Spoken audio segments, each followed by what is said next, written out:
राष्ट्रवादी काँग्रेस नेते खासदार प्रफुल्ल पटेल यांनी गोंदिया शहराला लागून असलेल्या नागराधाम येथील पंचमुखी शिवलिंगाचे दर्शन घेत 2025 मध्ये राज्यात आणि देशात सर्व काही ऑल इज वेल होण्याचे संकेत दिले आहे। गोंदिया शहराला लागून असलेल्या नागराधाम येथील शिवमंदिर हजारो वर्ष जुना असून या मंदिरात पंचमुखी शिवलिंग असल्याने या ठिकाणी असलेल्या शिवलिंगाचे दर्शन घेण्यासाठी भाविकांनी नववर्षाच्या पहिल्या दिवशी मोठी गर्दी केली होती। तर हे मंदिर हेमाळपंथी असल्याने या मंदिराचा उल्लेख गीता प्रेस गोरखपूर येथून प्रकाशित होणाऱ्या आध्यात्मिक मासिका पत्रात असल्याने या मंदिराचा इतिहास यावरून माहित पडते।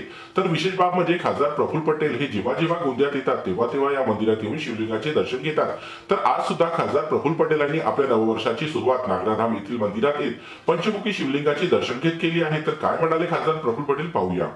वर्ष 2025 ची आज सुरुवात झाली आहे आणि नवीन वर्ष आमच्या गोंदिया भंडारा सह महाराष्ट्र आणि देशवासियांना लाभदायक ठरो आणि ईश्वरांची कृपा सर्वांच्यावर असो ही मी आज आमच्या नागराच्या पावन धाम जे आहे शिव मंदिर आहे तिथे प्रार्थना केली आहे आणि दरवर्षीप्रमाणे मी इथे येतच असतो।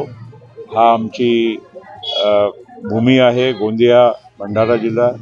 आम्ही इथूनच मोठे झालो, आम्ही इथूनच आमच्या सर्व राजकारण समाजकारण आणि आमचा व्यवसायसुद्धा इथून सुरुवात केली होती आणि त्यामुळे ही भूमी ही पावन भूमी आहे आणि इथे नमन करूनच आम्ही नवीन वर्षाची सुरुवात करत आहोत। तर येत्या 2-4 दिवसात राज्यात पालकमंत्री पण घोषित होणार आहे। जे वादे महायुती सरकारने केले आहेत ते पूर्ण होतील। आमचे सरकार 5 वर्ष राहील, स्थिर सरकार आहे, त्यामुळे कुणीही काळजी करू नये, सर्व ऑल इज वेल होणार असल्याचे खासदार प्रफुल्ल पटेल म्हणाले। सर, मागच्या महिन्यामध्ये मंत्रिमंडळाचा विस्तार झाला राज्यावर आणि गोंदिया जिल्ह्याला पालकमंत्री कोण मिळणार आहे, कुठल्या पार्टीचा मिळेल?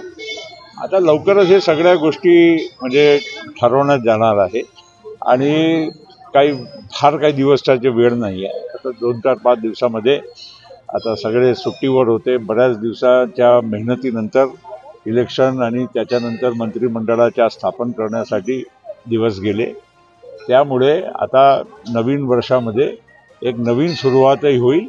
त्यामध्ये तुम्हाला सगळं म्हणजे ऑल वेल आमच्या महाराष्ट्रामध्ये महायुती सरकारच्या माध्यमातून खूप चांगली अजून योजना येणार आहे, चांगले काम होणार आहे।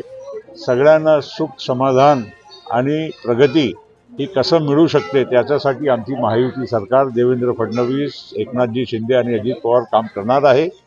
त्यामध्ये काही दुमत नाही। लोकांना वाटत होता की लाडकी बहीणच बंद होणार आहे, आता त्याच्या डिसेंबरचाही हप्ता आमच्या लाडकी बहिणीला मिळून गेलेला आहे।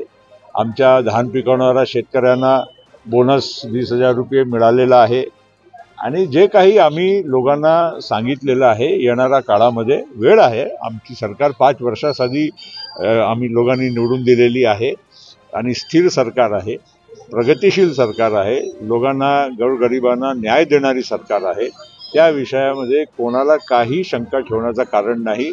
सगळं या 2025 पासून ऑल वेल महाराष्ट्रामध्ये आपल्याला दिसायला लागलं। तर या मंदिरात आल्यावर भाविकांच्या इच्छा पूर्ण होत असल्याचे भाविकांनी पुजारी सांगतात। यहाँ पे हर वर्ष की हिसाब से इस साल बहुत ज़्यादा भीड़ है।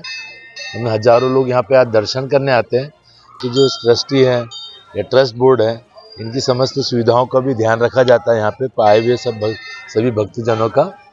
और ये 2 से 2,500 साल पुराना मंदिर है। यहाँ तो सोमवार को काफ़ी भीड़ रहती ही रहती है, लेकिन जैसे मास की शिवरात्रि आती है इत्यादि इत्यादि होते हैं तो उसमें भी काफ़ी लोग आने लग गए। अभी यहाँ पे विवाह इत्यादि की भी सुविधा दी गई है, तो सभी को यहाँ पर रह के गोंदिया के शहर के आसपास के लोग यहाँ के शादी ब्याह भी करते हैं। काफ़ी प्रचलित मंदिर है हमारा, 2 से 2,500 साल नागरा पुराना मंदिर है और आगे ही भैरव मंदिर भी है। तो यहाँ पे बहुत काफ़ी लोग श्रद्धालुओं की काफ़ी भीड़ रहने लग गई है। मैं नागरा धाम में हर सोमवार को 12 महीना आता हूँ, हर सोमवार के दिन। क्या विशेषता इस मंदिर की? इस मंदिर की विशेषता ये है कि मैंने जो बाबा से मांगा वो मिला। बाबा को मैं जब भी मांगा, मैं पहले साइकिल से आता था, बाबा को मैंने 2 व्हीलर मांगा 2 व्हीलर मिला, 4 व्हीलर मांगा 4 व्हीलर मिला, बहू मांगा, बेटे मांगा, बंगला मांगा, सब मिला, शरीर मिला, स्वस्थ मिला। और बाबा का मैं पूर्ण रूप से बहुत आभार हूँ। तर नागराधाम येथील शिव मंदिर हे पुरातन मंदिर असल्याने वर्षभर या मंदिरात भाविक दर्शनाकरता येत असून त्यांच्या इच्छा पूर्ण होत असल्याने या मंदिराची ख्याती आणखी वाढत चालली आहे।